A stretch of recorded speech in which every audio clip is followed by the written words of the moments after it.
Kasi binawi na nga. Binawi naman nung nagsabi.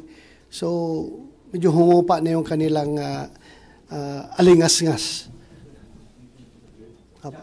Sen, sabi po ni Senator Risa Ontiveros, meron daw pong kinonfirm na crucial personality, si Go Waping or Alice Go, during the executive session. May we ask po if this is a Chinese national or high-ranking top government official?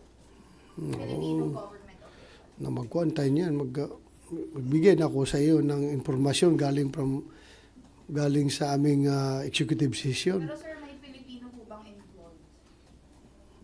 Oh, yun din, no? The same question. The same question. Basta meron siyang sinabihang pangalan, meron siyang sinabi ko. Di natin pwedeng sabihin dito. Hintayin na lang natin kung madesisyonan ng komite na i-share sa inyo. In fact, hindi naman siguro, parang alam niyo eh. Parang